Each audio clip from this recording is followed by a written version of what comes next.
Over the years, many engine characters have been introduced into Thomas & Friends that were created specifically for the show and not the original Railway series books.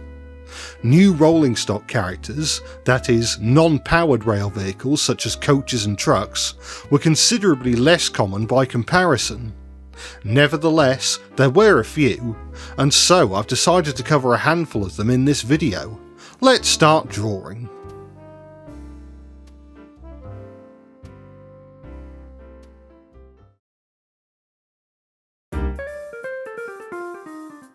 The first rolling stock character to be specifically made for the TV series was Old Slow Coach, introduced in Season 5. I specifically use the term character on the grounds that there technically were previous rolling stock in the TV series that had no direct Railway series equivalent, such as the old coaches and the gunpowder wagons. For all you pedants out there, I am also aware of the fact that the term rolling stock also covers engines as well as carriages, wagons and everything else. But there really isn't another term that I can use, and I'm far from the first person to use the term this way. My idea is that Old Slow Coach was an early addition to the North Western Railway, probably being one of the railway's earliest bogie coaches acquired second hand from the Great Western Railway. Over the years, Old Slow Coach was relegated to less and less glamorous duties, from express coach to suburban coach to maintenance vehicle, eventually being withdrawn from service outright, parked on a siding out of the way between other disused carriages and wagons where nobody could see her. In the TV series, it is Thomas and Percy who discover and rescue Old Slow Coach, but for a number of reasons I decided to link her with Duck and Oliver for this alternate take. For starters, she is a Great Western design, so it makes sense aesthetically. Secondly, in the original story, she is mainly stationed at Tidmouth Holt on the coastal line. Tidmouth Holt doesn't exist in the Railway series, but Duck's branch line starts at Tidmouth and runs alongside the coast. Finally, there is already a coach on Thomas's branch line that was rescued and restored, that being Victoria. And so, I figured that Old Slow Coach could be stationed somewhere on the Alsborough branch, with Duck, Oliver and maybe the Scottish twins including her in their trains. Percy could still have a link to Old Slow Coach, however. If Happy Ever After happened in the Railway series timeline, then it may be that Percy still managed to borrow Old Slow Coach to help form part of the good luck package for Mrs. Kindly's daughter's wedding.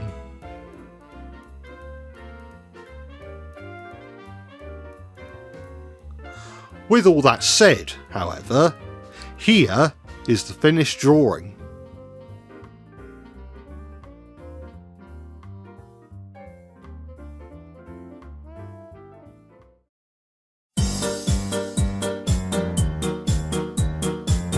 We would have to wait until Season 10 for another rolling stock character to make their appearance in the show. In hindsight, Rocky was a fairly obvious addition, as it made sense to give a face to the breakdown train, especially if it meant more merchandise sales. For his Railway series inspired redesign, I've gone for a look similar to his design in the show.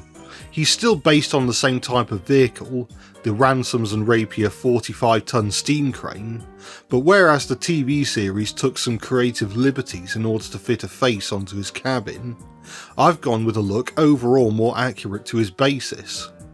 I've still tried to fit a face on there, but it's mostly covered up by the base of his crane arm. Rocky's debut episode, Edward Strikes Out, is a point of contention among fans of the series. Not so much due to Rocky himself, but Edward is heavily mischaracterised in this story. This was definitely around the time when the people working on the show didn't really know what to do with Edward. His character description during this era of the series may as well have just been the old one. He was frequently characterised as either a frail, elderly weakling or, in this case, a grouchy, bitter old man. He dismisses Rocky as newfangled nonsense, only changing his mind when an accident occurs and he runs out of other options. For this drawing I've depicted Rocky lifting Gordon after the latter crashed into a pile of pipes like in the episode. This scene wasn't the easiest to draw. For starters, I struggled to capture this scene at a decent angle, and also Rocky himself is probably the most difficult character to draw out of all the characters I've drawn in this series up until this point. So if I never draw Rocky again, please don't act surprised. I've replaced Edward with James, who I believe would fit Edward's role a bit better. Not only is it more on brand for James to be grumpy or angry at something or someone, but it follows up on a character trait established in the annual story Old Groaner, James's fear of getting older. In my take on the Railway series timeline, Rocky is brought in to replace the older breakdown train, the one that has been around since James's arrival on the railway. With the old cranes being withdrawn to give way for newer and more powerful Rocky, James is in denial and doesn't want to be reminded of time marching on. When a load of metal pipes on James's train falls out of a broken truck, James decides to get the old breakdown train to lift the pipes away, but the crane has seen better days and struggles with the work. Gordon, thankfully travelling light engine, crashes into the pipes that haven't been cleared away. Now James has no choice but to get Rocky to help. James admits to Rocky that he hasn't given him a very good welcome, and opens up to Rocky about his insecurity on their way to rescue Gordon. Rocky is confident that James has got a lot of life left in him, which cheers James up no end.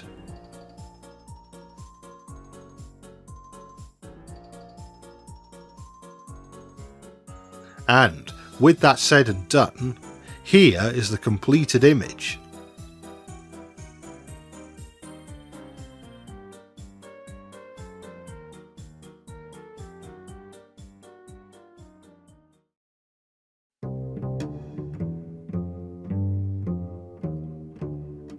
And now for the final rolling stock character to be introduced in the model series, Hector.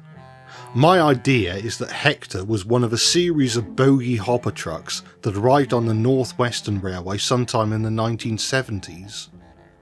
These were brought in to replace the ageing 7-plank trucks that had previously been used to transport stone from the Farquhar quarry.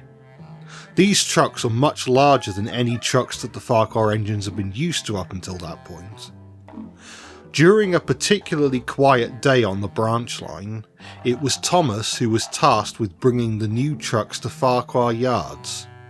Thomas generally only handled trucks during off-peak times for passenger trains, in which Daisy could handle the passenger services by herself. His relative lack of experience with trucks made him a prime target for their mischief.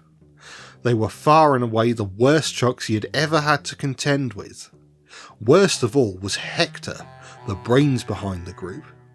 He instructed the other hopper trucks to slip their brakes on and push Thomas down hills, call him rude names and basically anything troublesome that you could think of.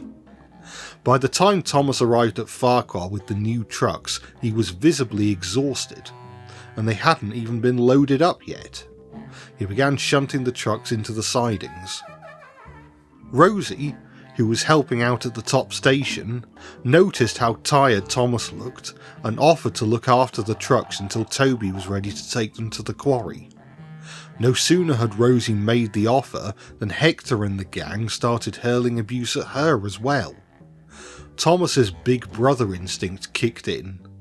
He may have been tired out, but he still had the energy to biff a truck.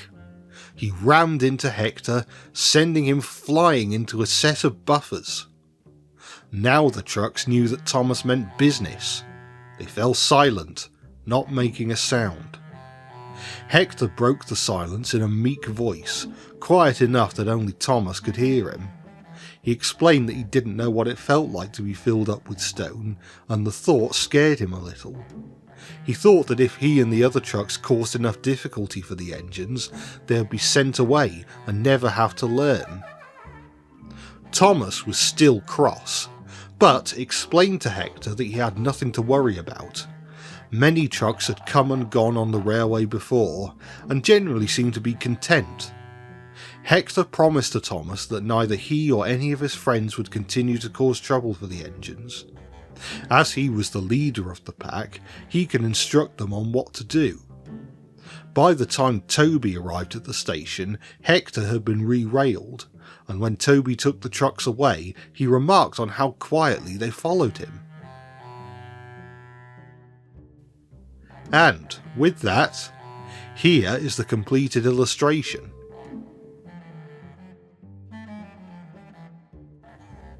And there we are. 3 rolling stock characters from the TV series in the style of the Railway series. After generally covering locomotives on this channel, it's been interesting to have a closer look at some of the non-powered rail vehicles of Sodor, and even drawing vehicle types that I haven't drawn before. At some point, I will probably work on a follow-up video or two featuring the rolling stock characters introduced in the CGI series. But for now, I think I'll leave it here, and I'll see you later.